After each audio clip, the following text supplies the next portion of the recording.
Welcome to Coffee with the Sarlos. We are your hosts of the show, Karen and Kelly Sarlo. Whether you're struggling with grief or you just need answers, we connect you with spirit to find relief, clarity, and direction in life. We can help you move forward.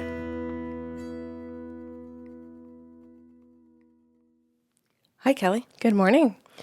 Our show today is about deathbed promises. Ooh. I'm intrigued. And everybody knows what that is.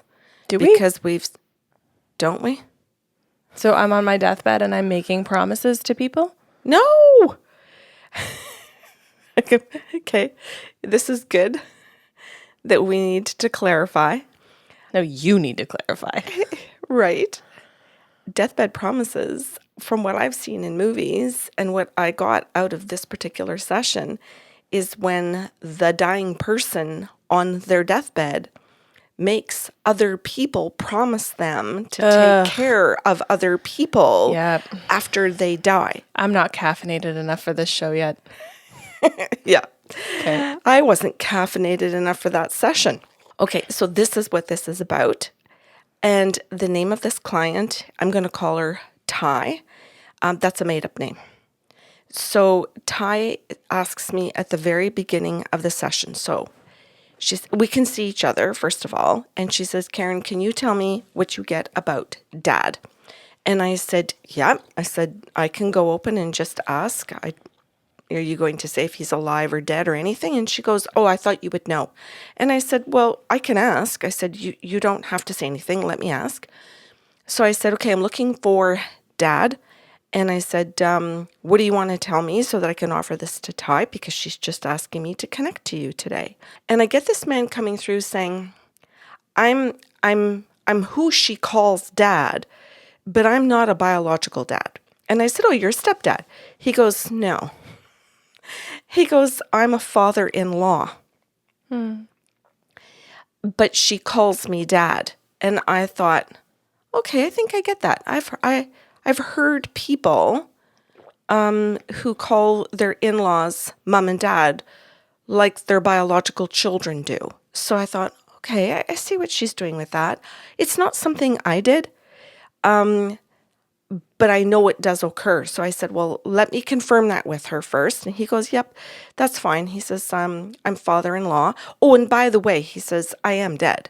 And he says, I can tell you that I died about a year ago, and you can start with just those things. That will be helpful to her. So I said, okay. So I told her that, and Ty said to me, yeah. And again, and I know clients or pardon me, listeners are hearing how so many clients think I should know things like, duh. No, not on my fucking life would I call an in-law mom or dad, because that gives a sibling feeling to the person you are sleeping with. Yes, that's what I think. I think it's... No, thank you, ma'am. Yeah, like, I think that concept is weird to do that. But I know so many people that do it, and it's just like, okay, well, I guess you're comfortable with it. But my head goes to the same space as yours, actually. And I also think it screws up our biological children that we are both calling Grandpa Dad. Let's move on. What else does he have to say? Okay. Yeah, that was really down a rabbit hole. So she says to me, well, yeah, like, of course. And I said, well, it's not of course for me. And this is what he's offered me to clarify and to create degrees of separation between the two of you. Meaning biological degrees of separation. This is not my biological child. So he's clarifying their relationship. And she was challenging it, that he did that, which was very confusing to me, why she did. However, you'll see as we go through the session that she has beliefs that he needs to bring up all the way through her session. So then I said to him, what else do you want to say to her? And he says, I want to talk to her about when I died. And he said, so I have validated for her that it was about a year ago. He said, it's just coming up to the anniversary. He says, they haven't had it yet. She confirmed that. And then he said, before I died, he said I was very sick. And he said I was sick for a while. Oh, and by the way, Karen, my wife is still alive. And my wife was around me and quote unquote took care of me. But she didn't really do much to take care of me, even though she was capable of it. But she fussed around me. She made a lot of fuss. And she wanted everybody to know that she was taking care of me by putting like a blanket over me. Martyr, let's go. Yes. But if anybody actually had to put a catheter in or bathe him or actually take care of his teeth or like really do anything, I'll say substantial, but it's just what happened in the session. Other people do it, including his own kids, including his own in-laws, like his daughter-in-laws, his son-in-laws. They're doing things. She asks everybody, and actually it eventually is that his wife doesn't even really have to ask anybody because she's made it clear that she doesn't do these things, but that she likes to look good, that she's a good wife. But it's actually that he had spent his life, the dying man, taking care of her, and everybody knew it. So he says to me, my daughter-in-law here, Ty, was around me as well as all of my other children and in-laws and my wife and people who took care of me before I passed. It was a long time. It was years before I passed. He says I was sick for quite a long time. And he says, and I want to validate that she was around during that period. And he said, but then closer to about a month before I passed, she and her husband were around me and her kids. I want to validate they were the week of that I passed. I want to validate that they were the day that I passed. And I thought, why are you breaking all of that down? He goes, I have a point. He goes, I'm getting to my point.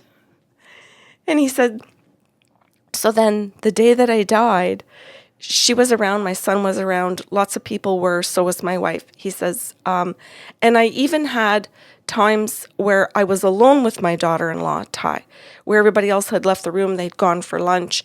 They had gone to make some arrangements to call a funeral home. They knew I was dying that day. They had started making some plans.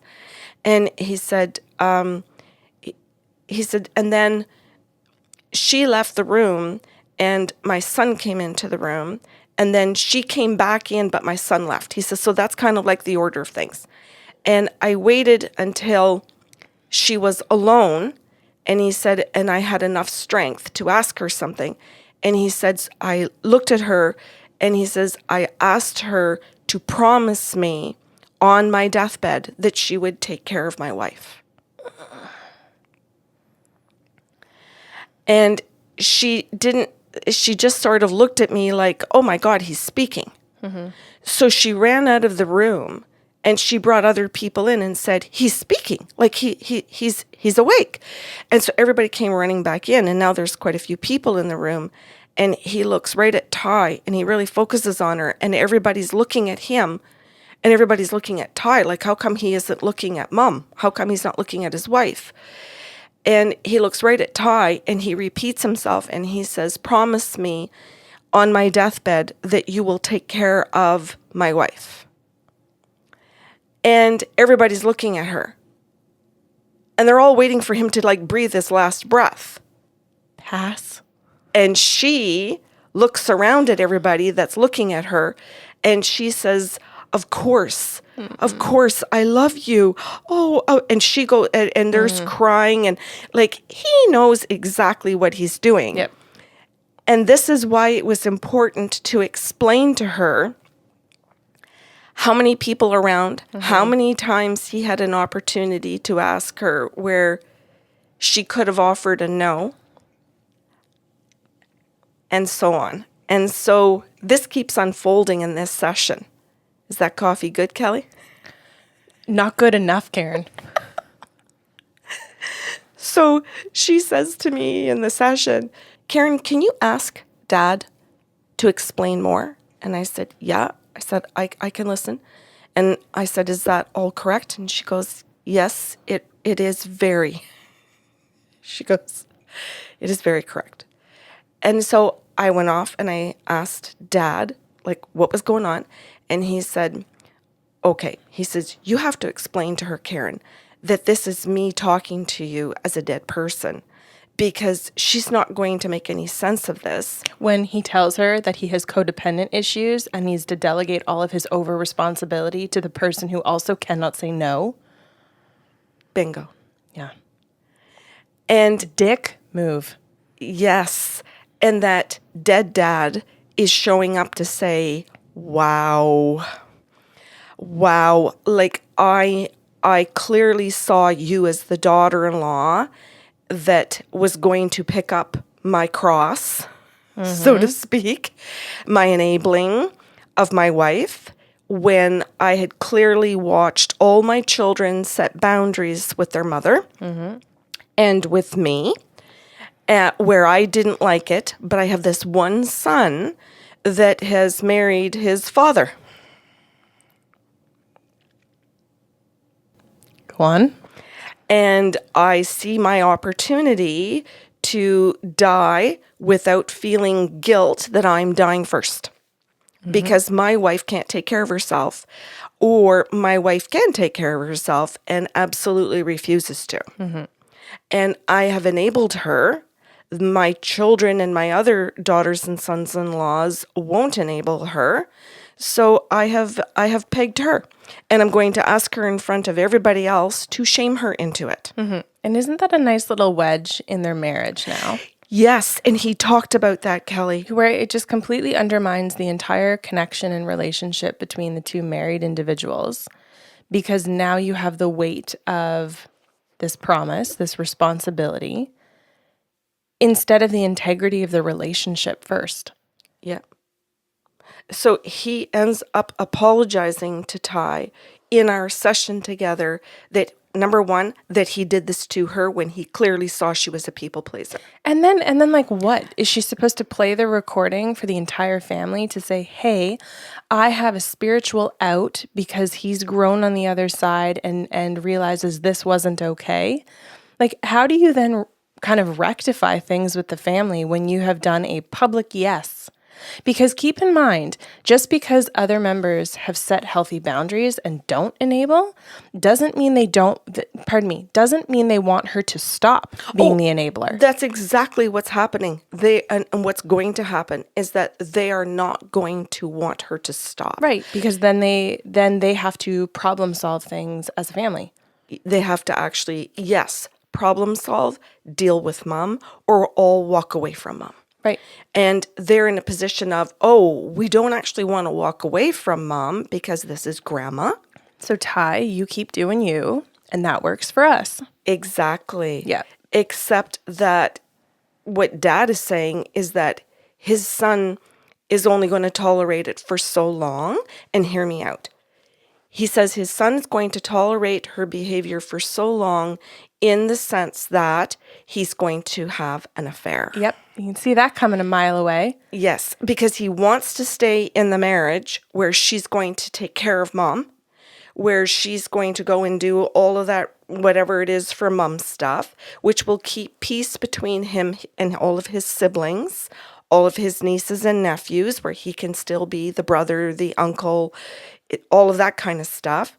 And where it is going to cause some problems in the marriage between him and his wife and his own children. Mm-hmm. But the way that he's going to deal with that issue is to have an affair so that he can go to another woman and have the life he wants with another woman, so long as she tolerates that he stays in the marriage. Yeah, because he can't afford to be the bad guy who leaves the nice wife, Yes, who's doing all of the caretaking. Yes. So Ty says to me, well, I've got news for you. That's already happening. And I went, oh, Ty, that's not news for me. But I said, I am so sorry. She said, it's not even a year. She says, and I am over at my mother-in-law's, taking care of my mother-in-law. And clearly, she says, where my husband has made a very big distinction that she's not moving in with us. That I'm okay to go to my mother-in-law's to take care of her. I can even go and sleep over there on the weekend when she says she's scared to sleep alone on the weekends because, society's gone, violent. So Friday nights, Saturday nights, I'm nervous. So she runs over and stays with her mother-in-law on the weekends. Yeah, and like, how do I want to say this? Because I'm all for supporting women. This woman is now committed to losing her identity, which means that regardless of whether or not she was married to a man, the partner that she has chosen doesn't have a partner to connect to because now she doesn't exist as an autonomous individual. That's right. Right? And so an affair becomes very ideal because I want to connect to someone who is giving me something of substance. And I'm not excusing the affair. I want to be clear about that. It just makes so much sense that someone would desire one because when your person disappears and morphs or blends in with or merges with someone else, what do you have? Thank you, Kelly. Ty's father-in-law, which we're now going to start calling him father-in-law instead of dad during the session. Okay. So I said to her, how about we start calling him father-in-law? How about we start calling her mother-in-law? And we start identifying very clearly what roles are and allow you to see your own father as your father. And we actually had a conversation around role playing and picking and choosing what roles we're going to play in life for people and how we can have healthy boundaries around those roles. So then it really had brought us really quickly to the end of the session because she really wanted to hear his acknowledgement. She really didn't understand why he did this to her, but her people-pleasing came out and she got resources from Beverly Angel, the Nice Girl Syndrome, to be able to go in and deeply understand how she was geared from her own childhood to be a people-pleaser, to call a man dad in her situation who isn't her father, dad, to blur all of those lines because she was used to lines being blurred. Yeah. I want to be clear too, like, asking someone to hold guardianship over your children is different than asking someone to promise to take care of a grown fucking adult who has the ability to take care of themselves. Yeah. So if any of you are listening to this and thinking, oh my God, I know someone who said, please make sure my children are okay. Please make sure my children get what they need. That is different. When you have someone who is a dependent, right? When you have someone who needs a parental figure in their life, that's wildly different than a capable adult. Yeah, and this is something that gets pointed out by her father-in-law to her, is that her mother-in-law is capable of being independent. She's capable of hiring people. She's capable of asking other friends, anybody in life, strangers, accessing services, to ask for the things that she's asking her daughter-in-law to do. And this is another thing. What you're asking them to do also needs to be clearly defined, right? Because, I'm going to be honest. If I was dying and on my deathbed, there's a few people I would turn to and say, you take care of Karen, okay? But what that means with healthy boundaries is, can you show up for her emotionally? Can you show up for her psychologically? Can you check in with her? Don't do on her behalf. Don't take away her independence. Don't rob her from the ability to be a whole human being. Yeah. Support, right? And so have those healthy boundaries and check-ins to figure out what those needs are. And remain your own individual and don't merge with her. Don't run for anything that she snaps her fingers for. Assess your own needs as well. So I'm going to continue a little bit here because we ended up talking about Terry Cole's book, Boundary Boss, and around setting boundaries. We talked about Patricia Evans' book, The Verbally Abusive Relationship, so that she could identify where she's allowing other people to verbally abuse her and manipulate her. And anyway. And maybe Susan Forward's book called Emotional Blackmail? Yes. She was given a whole bunch of resources and she was told about our book club where we read all of these types of books where she could get support reading one chapter each week, getting a tool per week, finding other people in the book club to discuss how they're using the tools, to get supported in using the tools, where she could sit there and laugh at her own mistakes with other people, where we all talk about the mistakes that we've made, including you and I. Oh, yes. Talking about the patterns that we get into and how to break a pattern. And one more book that she was given, Kelly, was It's Attachment by Annette Kusin, or to go to the Personal Development School on YouTube with Ty Gibson to learn about her attachment style. And the attachment style that she has with all of these different people and all of these different dynamics, but where her attachment style is playing out in all of these relationships consistently. Mm-hmm. Good. Well, that's a worthwhile session. Yeah. And I'm glad she booked in with you, because I can imagine that just changed her entire life. Yeah, I hope so. And you know what? I think for the first time, she actually got a healthy father-in-law who was willing to see her as a grown individual, was willing to see his mistakes, was willing to see his codependency, was willing to really call out his wife and their relationship, and simply say to her, our relationship is going to destroy and is destroying your relationships. So I know you said that you hope it changes her life, but I want to be really firm on something here. It has the ability to change her life. Mm-hmm. All of the messages and all of the resources that you gave to her has the ability to change her life if she wants to do something with them. And this is the thing about the channeling, right? Like the messages that are coming through from your own soul, from your own spirit guides, from the souls that you have loved and who have loved you are all meant to help you have clarity, direction, and relief in life, right? What you choose to do with them is completely up to you. Well said.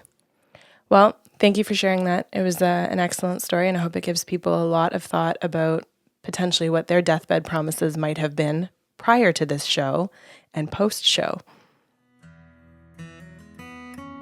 Thanks for listening to Coffee with the Sarlos. If you enjoyed the show today, help spread the love with a like, share, or review of the podcast. See you next Saturday with a brand new episode.